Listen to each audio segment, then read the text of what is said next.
Thꯥꯏꯅ matam amagi warini. Matam asida khul amada macha poktaba matai manau ani khak leirami. Chauba amadi tombire.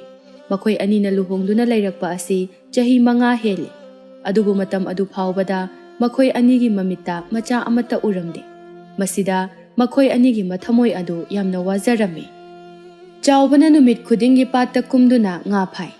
Tombirene yumgi thaba inkhang loishili. Ayuki matamni. Tombirene imungdagi lulang adubu mapanda puthorei. Nupa, lulang haibado sida leire. Sida thameto. Yare. Haima. Tunggondi. Tunggol yaudrini he nangba. Nang ngarang pusin kibadai Ihe. Aidi ikawbo kawrure. Maningda adum ngarang thamamedana. Yani ai lauthoge. Asi haiduna tombirena maningda chatuna tunggol adu lauthoglu. Tombirei mapalda amuk thoglai. Se, sida leire.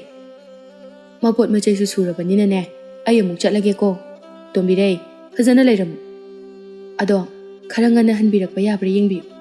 Ngarang aina ngasi se lai khurumba machase na haikibado madu chatnanaba. Nupi nang aina icha amatang oirabasu yaurabadi haidun lai khurumlakliba ase phanakui. Adubu chahi 5 helaba sifawbada icha ama yaubagi mami udri.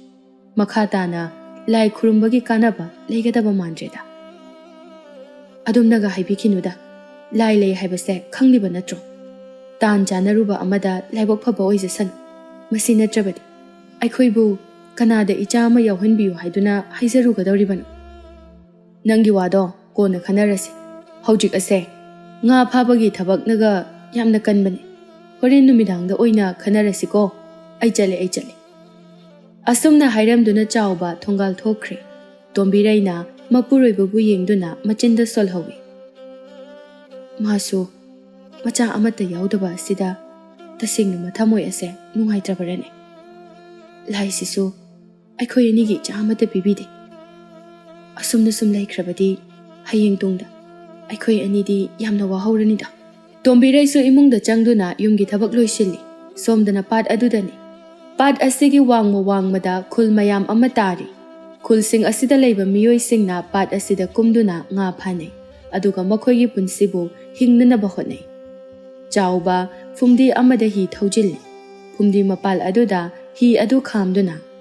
Lang khara thaaman. Mina amu kaithoklamdana ko. Ainadi nga khara phananaba haidana tawri. Helai nga khara da oirabasu changhanbiramu ko. Asi haiduna lang adubu chingkhatlami. Adubu mahakna chingkhatluba lang aduda nganap ngathi ani ahum khaktamak changlami maduda haijai. To masi tawramani haibase khangaban. Nga kaiba khitang hek thenglubadane mine hekta nga kaithoga leiram. Aigi langda changba nga singada mina loina kaithokhreni. Makhoi suba makhoi gidi kai gidi leite. Aisu pat asidagi nga khara phaduna hingjariban. Asumna nga huranba asidi yamna tawhaideda. Chauba mapukningda nungaitaba phawi.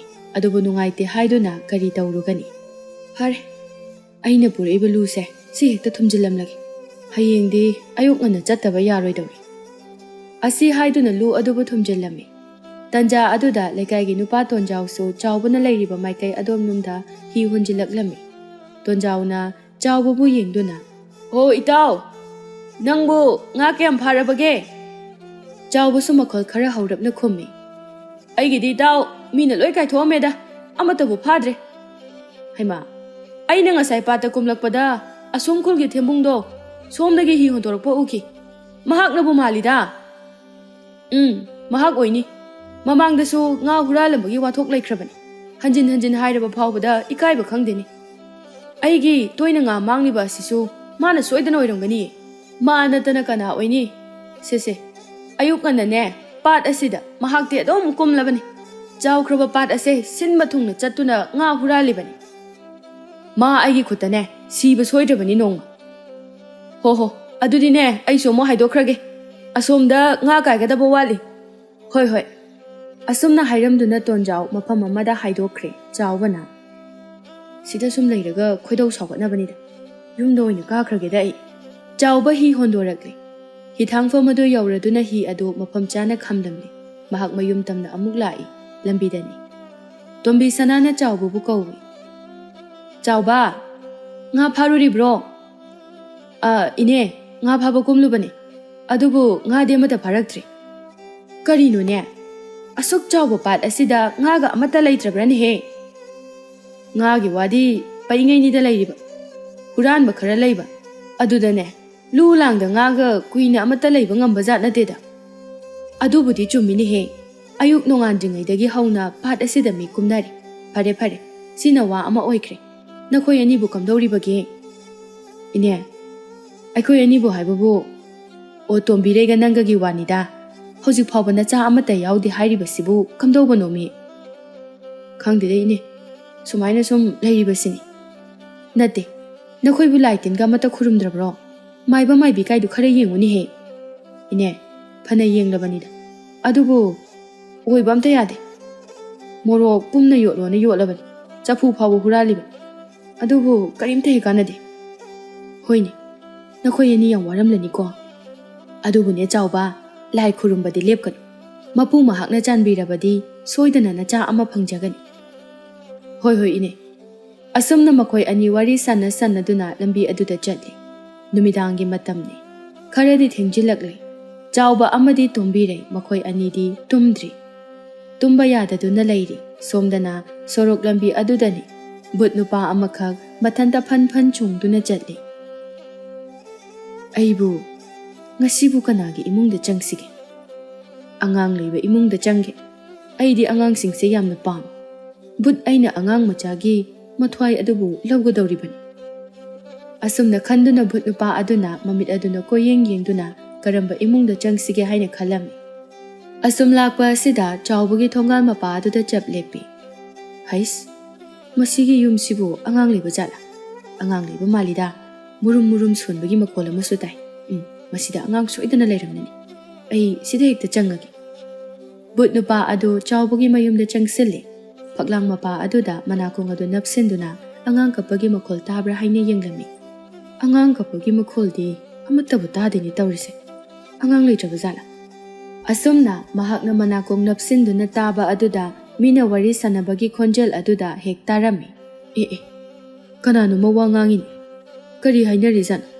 ꯉꯥꯏꯍꯥꯛꯇ ꯑꯗꯨꯝ ꯇꯥꯊꯣꯛꯈꯤꯒꯦꯗꯍꯦ꯫ ꯑꯁꯤ ꯍꯥꯏꯗꯨꯅ ꯃꯍꯥꯛ ꯇꯨꯃꯤꯟꯅ ꯇꯥꯔꯤ꯫ ꯏꯃꯨꯡ ꯑꯗꯨꯗ ꯆꯥꯎꯕ ꯑꯃꯗꯤ ꯇꯣꯝꯕꯤꯔꯩ ꯃꯈꯣꯏ ꯑꯅꯤꯅ ꯋꯥꯔꯤ ꯁꯥꯟꯅꯔꯤ꯫ ꯆꯥꯎꯕꯅ ꯍꯥꯏꯔꯛꯏ, ꯍꯌꯦꯡꯁꯦ ꯁꯤꯗ ꯑꯣꯏꯅ ꯅꯪꯒꯤ ꯂꯥꯏ ꯈꯨꯔꯨꯝꯕ ꯍꯥꯏꯕꯗꯣ ꯆꯠꯄ ꯌꯥꯕ꯭ꯔꯥ ꯌꯦꯡꯉꯁꯤ꯫ ꯁꯦ ꯁꯥꯎꯔꯅꯨꯅꯦ ꯅꯪꯕꯨ꯫ ꯇꯣꯝꯕꯤꯔꯩꯗꯤ ꯂꯥꯏ ꯈꯨꯔꯨꯝꯕ ꯆꯠꯈꯤꯗ꯭ꯔꯦ ꯍꯥꯏꯗꯨꯅ ꯁꯨꯛꯇꯣꯛꯂꯤ꯫ ꯑꯗꯨꯛ ꯐꯖꯅ ꯑꯩꯅ ꯍꯥꯏꯔꯒ ꯅꯪꯅ ꯌꯥꯗꯕ ꯅꯠꯇ꯭ꯔꯣ? ꯍꯣꯏꯕꯁꯦ ꯑꯩ ꯂꯥꯜꯂꯦꯕ꯫ ꯍꯌꯦꯡꯗꯤꯅꯦ ꯁꯣꯏꯗꯅ ꯆꯠꯂꯁꯤ꯫ ꯍꯌꯦꯡꯗꯤ ꯉꯟꯇꯥꯅ ꯑꯩ ꯄꯥꯠꯇ ꯆꯠꯂꯒꯦ꯫ ꯑꯩꯅ ꯍꯦꯛ ꯍꯜꯂꯛꯄꯒꯅꯦ ꯅꯪꯒꯤ ꯂꯥꯏ ꯈꯨꯔꯨꯝꯕ ꯍꯥꯏꯕꯗꯣ ꯆꯠꯂꯁꯤ꯫ ꯑꯩꯁꯨ ꯏꯆꯥ ꯄꯥꯝꯃꯤ꯫ ꯏꯆꯥꯒꯤ ꯅꯨꯡꯁꯤꯕ ꯃꯁꯛ ꯀꯥꯏꯗꯣ ꯎꯅꯤꯡꯉꯤ꯫ ꯑꯩꯁꯨ ꯃꯃꯥ ꯀꯥꯏꯗꯣ ꯑꯣꯏꯅꯤꯡꯉꯤ꯫ ꯍꯥꯏ ꯑꯩꯁꯨ ꯄꯨꯝꯅꯃꯛ ꯂꯣꯏꯅ ꯈꯪꯉꯤ ꯀꯩꯗꯧꯒꯦ꯫ ꯐꯔꯦꯁꯦ ꯃꯇꯝꯁꯤꯁꯨ ꯐꯅ ꯊꯦꯡꯂꯦ ꯇꯨꯝꯅꯅꯕ ꯇꯧꯔꯁꯤ꯫ ꯕꯨꯠ ꯅꯨꯄꯥ ꯑꯗꯨꯅ ꯃꯈꯣꯏ ꯑꯅꯤꯒꯤ ꯋꯥꯔꯤ ꯑꯗꯨꯕꯨ ꯇꯥꯔꯨꯕꯗ ꯃꯄꯨꯛꯅꯤꯡꯗ ꯈꯜꯂꯤ꯫ ꯃꯈꯣꯏ ꯑꯅꯤꯒꯤꯁꯦ ꯃꯆꯥ ꯑꯃꯠꯇ ꯂꯩꯇ꯭ꯔꯤꯕ ꯃꯥꯜꯂꯤꯅꯦ꯫ ꯃꯈꯣꯏ ꯑꯅꯤꯒꯤ ꯋꯥꯔꯤ ꯈꯨꯁꯥꯟꯅ ꯑꯁꯤꯅꯗꯤ ꯂꯩꯇ꯭ꯔꯤ ꯍꯥꯏꯕ꯫ ꯃꯊ꯭ꯋꯥꯏꯁꯨ ꯌꯥꯝꯅ ꯅꯨꯡꯉꯥꯏꯇꯕ ꯃꯥꯜꯂꯤ꯫ ꯅꯠꯇꯦ ꯑꯩꯕꯨ ꯃꯈꯣꯏꯒꯤ ꯃꯆꯥ ꯑꯣꯏꯅ ꯃꯇꯝ ꯈꯔ ꯂꯩꯔꯁꯤꯔꯅꯦ꯫ ꯃꯇꯝ ꯀꯨꯏꯅ ꯃꯆꯥ ꯑꯃꯠꯇ ꯌꯥꯎꯔꯨꯗ꯭ꯔꯕꯅꯤꯅ ꯑꯩꯕꯨ ꯁꯣꯏꯗꯅ ꯂꯨꯅ ꯇꯧꯕꯤꯅꯤꯁꯦ꯫ ꯑꯁꯨꯝꯅ ꯕꯨꯠ ꯑꯗꯨꯒꯤ ꯋꯥꯈꯜꯗ ꯃꯇꯩ ꯃꯅꯥꯎ ꯑꯅꯤ ꯑꯗꯨꯒꯤ ꯃꯆꯥ ꯑꯣꯏꯔꯒꯦ ꯍꯥꯏꯅ ꯆꯞ ꯌꯨꯡꯅ ꯈꯟꯈꯤꯔꯝꯃꯤ꯫ ꯐꯔꯦ ꯑꯩ ꯑꯗꯨꯝ ꯂꯩꯔꯒꯦ꯫ ꯑꯗꯨꯗꯤ ꯑꯩ ꯍꯧꯖꯤꯛ ꯀꯩꯗꯧꯕ ꯇꯥꯏ? ꯃꯍꯥꯛ ꯀꯩꯗꯧꯁꯤꯒꯦ ꯍꯥꯏꯅ ꯋꯥꯈꯜ ꯈꯜꯂꯤ꯫ ꯈꯟꯕ ꯌꯥꯕ ꯈꯜꯂꯕ ꯃꯇꯨꯡꯗ ꯑꯉꯥꯡ ꯑꯃ ꯑꯣꯟꯊꯣꯛꯂꯒꯦ ꯑꯗꯨꯒ ꯍꯦꯛꯇ ꯀꯞꯄꯒꯦ꯫ ꯑꯩꯅ ꯀꯞꯄꯒꯤ ꯈꯣꯟꯖꯦꯜ ꯑꯗꯨꯗ ꯃꯈꯣꯏꯅ ꯇꯥꯔꯕꯗꯤ ꯌꯥꯔꯦ ꯃꯈꯥ ꯇꯥꯕ ꯑꯗꯨꯝ ꯊꯣꯛꯂꯨꯕ ꯑꯃ ꯂꯥꯛꯆꯔꯅꯤ꯫ ꯑꯁꯨꯝꯅ ꯈꯜꯂꯗꯨꯅ ꯕꯨꯠ ꯅꯨꯄꯥ ꯑꯗꯨꯅ ꯑꯉꯥꯡ ꯃꯆꯥ ꯑꯃ ꯑꯣꯟꯊꯣꯛꯂꯝꯃꯤ꯫ ꯑꯗꯨꯒ ꯃꯐꯝ ꯑꯗꯨꯗ ꯃꯍꯥꯛ ꯀꯞꯂꯝꯃꯤ꯫ ꯃꯍꯥꯛꯅ ꯀꯞꯄꯒꯤ ꯈꯣꯟꯖꯦꯜ ꯑꯁꯤꯕꯨ ꯏꯃꯨꯡꯗ ꯂꯩꯔꯤꯕ ꯃꯇꯩ ꯃꯅꯥꯎ ꯑꯅꯤꯅ ꯇꯥꯔꯝꯃꯤ꯫ ꯃꯗꯨꯗ ꯃꯈꯣꯏ ꯑꯅꯤꯗꯨ ꯌꯥꯝꯅ ꯉꯛꯆꯩ꯫ ꯆꯥꯎꯕꯅ, ꯅꯨꯄꯤ ꯑꯉꯥꯡꯒꯤ ꯃꯈꯣꯜ ꯅꯠꯇꯕ꯭ꯔꯅꯦ ꯃꯁꯤꯕꯨ? ꯃꯥꯅꯤ ꯑꯉꯥꯡꯒꯤ ꯃꯈꯣꯜꯅꯤ꯫ ꯍꯧꯖꯤꯛꯄꯨ ꯀꯗꯥꯏꯗꯒꯤ ꯑꯉꯥꯡꯅꯣ? ꯑꯗꯨꯗꯤ ꯑꯍꯤꯡꯒ ꯊꯦꯡꯖꯤꯜꯂꯛꯄ ꯑꯁꯤꯗ ꯂꯥꯏ ꯇꯤꯟꯒ ꯑꯣꯏꯔꯤꯕ ꯖꯥꯠꯂꯥ? ꯉꯥꯏꯈꯣꯗ ꯃꯈꯣꯜꯁꯤꯗꯤ ꯑꯉꯥꯡ ꯑꯁꯦꯡꯕꯅ ꯀꯞꯄꯒꯤ ꯃꯈꯣꯜꯅꯤ꯫ ꯅꯨꯄꯥ ꯑꯃꯨꯛꯇ ꯃꯄꯥꯟꯗ ꯊꯣꯛꯑꯒ ꯌꯦꯡꯉꯨꯁꯤꯗꯅ꯫ ꯑꯉꯥꯡ ꯑꯣꯏꯔꯝꯕ꯭ꯔꯥ ꯍꯥꯏꯕꯕꯨ ꯁꯥꯔꯣꯏ ꯉꯥꯔꯣꯏ ꯑꯣꯏꯔꯝꯗꯅꯅꯦ ꯑꯩꯈꯣꯏ ꯑꯅꯤꯃꯛ ꯑꯃꯨꯛ ꯆꯤꯡꯊꯦꯛꯀꯅꯤꯀꯣ꯫ ꯍꯦꯔꯥ ꯑꯗꯨꯕꯨ ꯋꯥꯅꯤ ꯍꯥꯏꯕ꯭ꯔꯣ ꯁꯤꯕ ꯑꯃꯨꯛꯇ ꯌꯦꯡꯉꯨꯁꯦꯕ ꯑꯁꯨꯝꯅ ꯇꯣꯝꯕꯤꯔꯩꯅ ꯀꯟꯅ ꯍꯥꯏꯕꯗꯒꯤ ꯃꯈꯣꯏ ꯑꯅꯤ ꯃꯄꯥꯜꯗ ꯊꯣꯔꯛꯂꯝꯃꯤ ꯌꯦꯅꯈꯥ ꯑꯗꯣꯝꯗ ꯌꯦꯡꯊꯣꯛꯂꯨꯕꯗ ꯑꯉꯥꯡ ꯑꯃ ꯂꯩꯄꯥꯛ ꯃꯈꯥꯗ ꯂꯩꯔꯤꯕꯗꯨ ꯎꯔꯝꯃꯤ ꯃꯗꯨꯕꯨ ꯎꯕꯗ ꯃꯈꯣꯏ ꯑꯅꯤꯗꯨ ꯌꯥꯝꯅ ꯉꯛꯂꯝꯃꯤ ꯅꯨꯄꯤ ꯑꯉꯥꯡ ꯂꯩꯅꯦ ꯇꯨ ꯑꯁꯦꯡꯕ ꯑꯉꯥꯡꯅꯤꯅꯦ ꯃꯥꯅꯤꯃꯤ ꯀꯗꯥꯏꯗꯒꯤ ꯑꯉꯥꯡꯅꯣ ꯃꯁꯤꯕꯣ ꯆꯪꯁꯤꯜꯂꯒ ꯑꯃꯨꯛꯇ ꯌꯦꯡꯁꯤ ꯍꯣꯏ ꯍꯣꯏ ꯅꯨꯄꯥ ꯑꯁꯤ ꯍꯥꯏꯗꯨꯅ ꯃꯈꯣꯏ ꯑꯅꯤ ꯆꯪꯁꯤꯜꯂꯤ ꯃꯁꯛ ꯃꯇꯧ ꯌꯥꯝꯅ ꯐꯖꯕ ꯑꯉꯥꯡ ꯑꯃ ꯃꯈꯣꯡ ꯃꯈꯨꯠ ꯀꯥꯎꯗꯨꯅ ꯀꯞꯇꯨꯅ ꯂꯩꯔꯤꯕꯗꯨ ꯎꯔꯤ ꯆꯥꯎꯕ ꯑꯃꯗꯤ ꯇꯣꯝꯕꯤꯔꯩ ꯃꯈꯣꯏ ꯑꯅꯤꯗꯨ ꯑꯉꯥꯡ ꯑꯗꯨꯒꯤ ꯅꯨꯡꯁꯤꯕ ꯃꯁꯛ ꯑꯗꯨꯕꯨ ꯎꯕꯗ ꯑꯉꯥꯡ ꯑꯗꯨꯕꯨ ꯊꯃꯣꯏ ꯁꯦꯡꯅ ꯅꯨꯡꯁꯤꯕ ꯐꯥꯎꯔꯝꯃꯤ ꯑꯉꯥꯡ ꯑꯗꯨꯕꯨ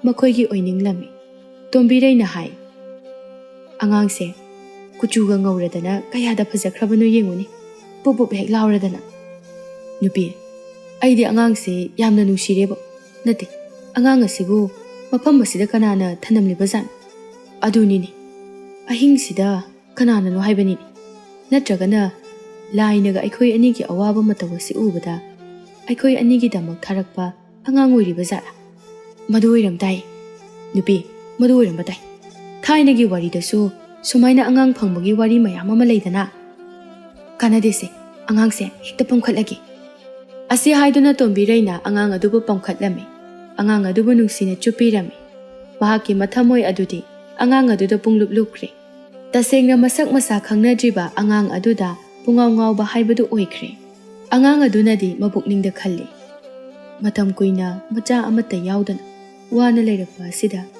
इखंग खंगौदना आई फंगबसिदा कयादा हराउरिबनो येंगुनि मखोइना आइबु लुना सोइदना तौबिगनि आइसु ताइबंग कुमहाइ याउरगि ताइबंग मी ओइना लेबसे नुंगाइब्रा हाइबदु येंगलगे चावबना हाइरेइ तोंबिरै मपाना कुइना लेबसे चुमद्रे इमुंगदा चंगसि angang adusune soidana inglamlagani asumna haiduna makoi ani angang adubu puduna imungda changlammi phamung aduda angang adubu thammi angang adugi nungsiba masak adubu yengduna makoi ani momo nokchei tombireina hairai makoi mapa aina haidra lai lai haidana nangna haibu chum ngasigi numit ase kayada nungairabanu yeng asumna oirakani haibadi ai khakhalude nangna icha amata leite haina yamna wajabado ngasidagidi amta wararini ko nangsu nooga leirani adudi nangsu noani aikhoi ani nungaina leirani asi haiduna makoi ani nokchai asomna ahing aduma haujin khirami mathangi numitni chawba patanga phaba chatlamde machanupa adugi manakta oina lengdana leirami tombireina mapuroibabu yengduna hai ho tabiri bro ngarang dinga phaba ngana chatkani kaina yam haikibadaine imungda sum leisinbiri sibu karigino nga phabaga amata chatlaroidro nupi hojupu karigi nga phabano icha asigi manakta lengdana dum leiradamni nacha se yam nushikibagi wani ne nushidrodi kaino tombire aina icha asigi mamingbu mathanta poi haiduna ne tompok haina kaurabani ho aigidi iyada yaye tompok kaurasu yayi nati nangbu ngarang dilai khurumba chatte haina yam saukibadaine ngasi chatni na haina khidaine law chalasi kari wani haige aikhoigi icha sima leirasidi atai amuk ahenba pamjadre ai icha ga khakta oina leizaragi kaya da honglabunu yenguni ngarang taniko nang nacha amata yaudi haiduna taxi sonkibada ho adubudi nangsu natro icha amatang yaurabadi haiduna chapu huranba chatmina kibado nupi khaluraga aidi asumu nongningde itaw singnaga aingondane nacha yaurabra kaina hanglakpada ina yawi kaina khungibado tombireina makha amuk tarai nangina tawaduna ikhoida lakpada soinaba tare haiduna phi mayo mama aigi pukte yepsin kibado asumna hainaduna makoi anidu nokcharami asumna makoi anidu machanupa aduga loinana matam kharadi yamna nungaina leirami adubu khullekai adugi miyoi singi mafamdadi chawba amadi tombiregi macha tompok ase karam tawna leirakpano haibasi wahang ama oina hangnari nupi kharana asumna wari sanari karam kandabu napuduna karam kanda machanupa adubu pokhribano haibani aidi amata khanghode o ibema nangdi lairi hek yumthangladuna leiriba ai phawbuda khanghode macha yaudi haiduna ne laiga yamna khurumki adubu adumak yaukhidaban ꯑꯗꯨꯕꯨ ꯀꯔꯝꯕ ꯅꯥꯔꯣꯟꯗ ꯌꯥꯎꯈꯤꯕꯅꯣ ꯁꯤꯅꯤ ꯑꯩꯗꯤꯅꯦ ꯏꯕꯦꯝꯃ ꯍꯧꯖꯤꯛꯁꯨ ꯄꯨꯡꯉꯛ ꯍꯤꯡꯉꯛꯏ ꯑꯉꯥꯡ ꯑꯁꯦ ꯀꯅꯥꯒꯤꯅꯣ ꯍꯥꯏꯕꯗꯤ ꯀꯔꯝꯅꯗꯤ ꯍꯪꯂꯨꯒꯅꯤ ꯑꯩꯗꯤꯅꯦ ꯁꯨꯝ ꯌꯥꯝ ꯆꯤꯡꯅꯔꯛꯑꯦꯕꯣ ꯑꯌꯣꯛꯄ ꯃꯆꯥ ꯁꯣꯏꯗꯅ ꯑꯣꯏꯔꯝꯒꯅꯤ ꯍꯣꯏꯅꯦ ꯑꯩꯁꯨ ꯑꯗꯨꯝꯅ ꯈꯜꯂꯤꯕꯅꯤ ꯑꯌꯣꯛꯄ ꯃꯆꯥ ꯁꯣꯏꯗꯅ ꯑꯣꯏꯔꯝꯒꯅꯤ ꯑꯗꯨꯕꯨ ꯃꯈꯣꯏ ꯑꯅꯤꯅꯗꯤ ꯑꯉꯥꯡ ꯑꯗꯨꯕꯨꯅꯦ ꯌꯥꯝꯅ ꯂꯨꯅ ꯇꯧꯕꯤꯔꯤ ꯃꯆꯥ ꯑꯃꯠꯇ ꯌꯥꯎꯗ꯭ꯔꯕꯅꯤꯅ ꯇꯧꯕ ꯇꯥꯕꯅꯤ ꯀꯩꯅꯣ ꯑꯁꯨꯝꯅ ꯆꯥꯎꯕ ꯑꯃꯗꯤ ꯇꯣꯝꯕꯤꯔꯩ ꯃꯈꯣꯏ ꯑꯅꯤꯒꯤ ꯃꯔꯝꯗ ꯃꯈꯣꯏꯁꯤꯡꯅ ꯋꯥꯔꯤ ꯀꯌꯥ ꯁꯥꯟꯅꯔꯝꯃꯤ ꯑꯁꯨꯝꯅ ꯃꯇꯝꯅ ꯂꯦꯞꯄ ꯂꯩꯇꯅ ꯑꯁꯨꯝ ꯍꯧꯖꯤꯟꯈꯤꯕꯅ ꯇꯣꯝꯄꯣꯛꯇꯨ ꯆꯍꯤ 12 ꯁꯨꯔꯛꯂꯦ ꯅꯣꯡꯃꯒꯤ ꯅꯨꯃꯤꯠꯅꯤ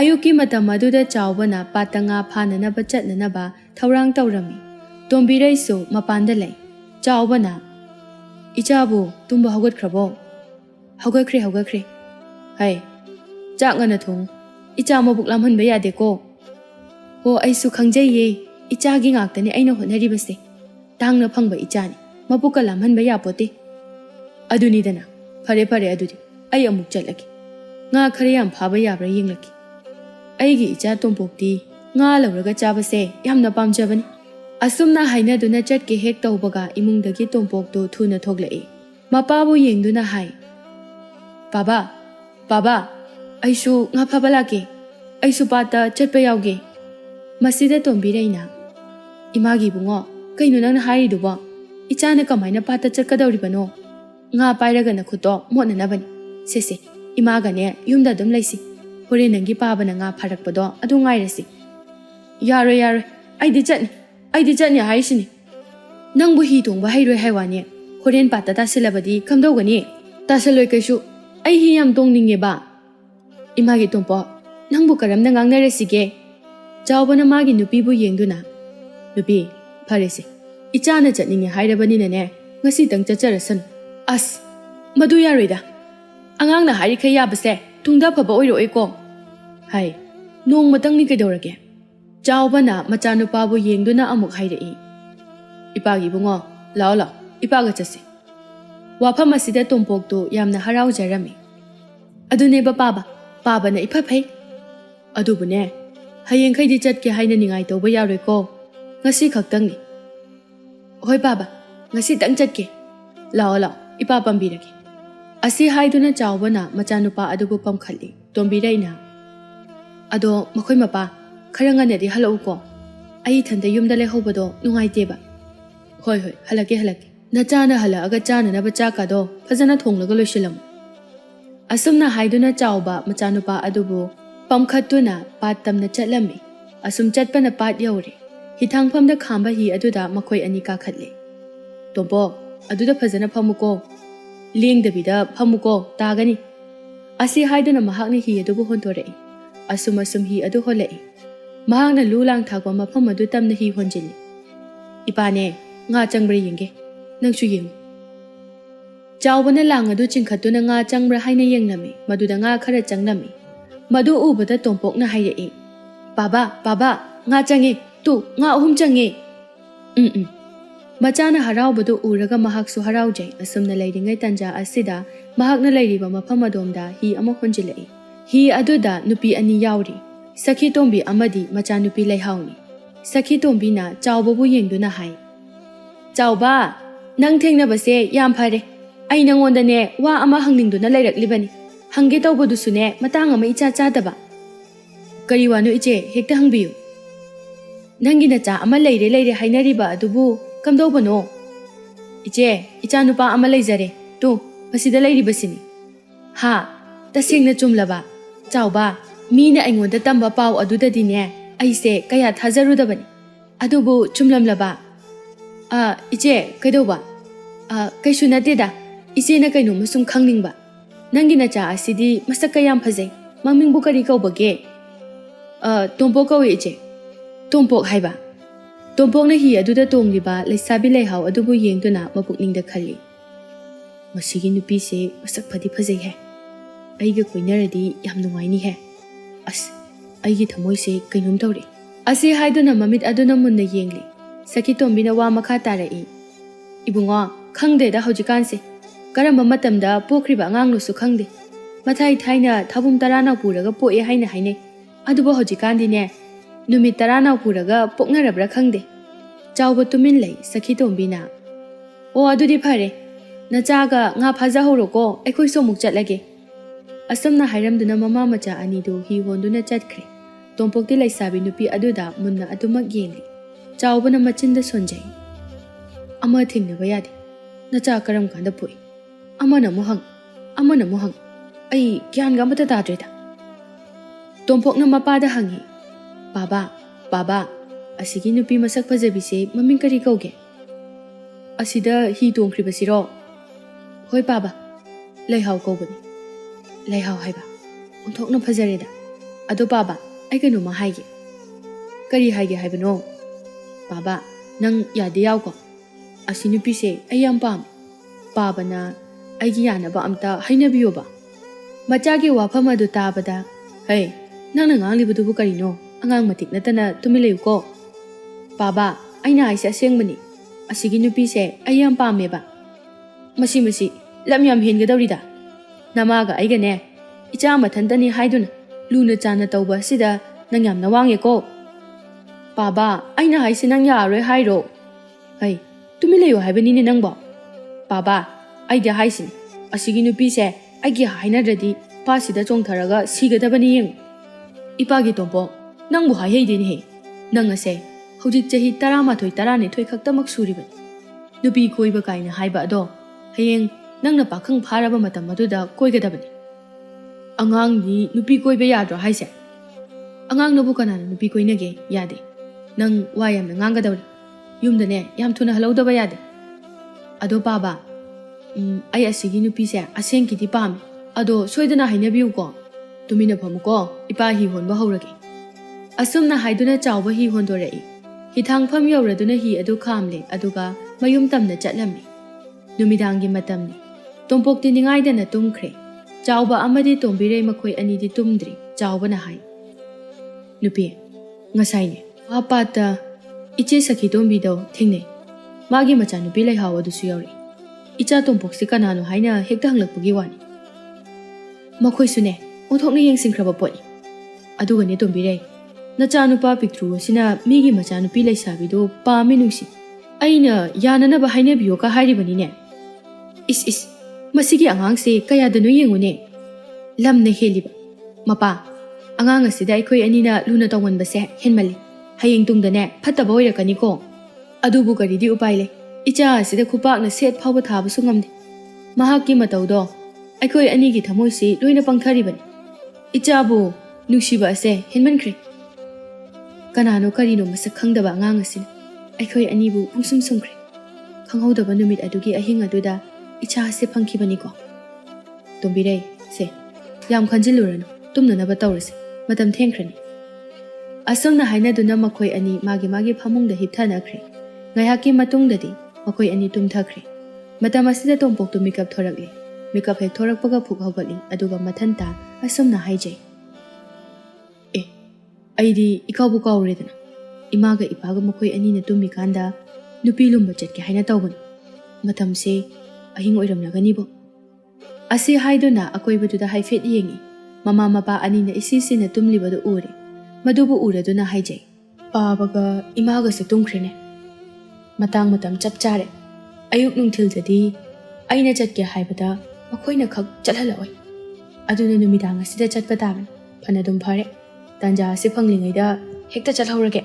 Tompok phamung adudagi tapna khumthai aduga mapalda thoraklami. Matam sidi pura ahing nungyai didana. Sigumba matam se aikhoigidi yamna nungaiba yamna pamjaba matam. Thabalsu khara phai. Asigumba matamda thoktaba yam kuire. Haina mahak makhada kumthakre. Hanna yenglamda mahak thorakli. Ichik pa oibana mahak yamna nungaina pat adu tamna chatli. Asum chatpada pat adu yauri. Pati yauri se. Hithangpa masida hi mayam amadi lairi. Masi hi asimadi naugasu yawi. Masi oine hekta holaga chatkrage. Asumna khaladuna hi adubu kakhatuna nau adu paiduna honba haurami. Asumna pat adu mahi honduna lanthoklami. Laihau haibani ko. Magi mamingse ai sukau kaudib. Laihaugi mayum thige. Mayum khangdrasu laihau manam sut namlaga hekta thige. Aina thibadabu phangde haibu. Aise bhut ni bhut.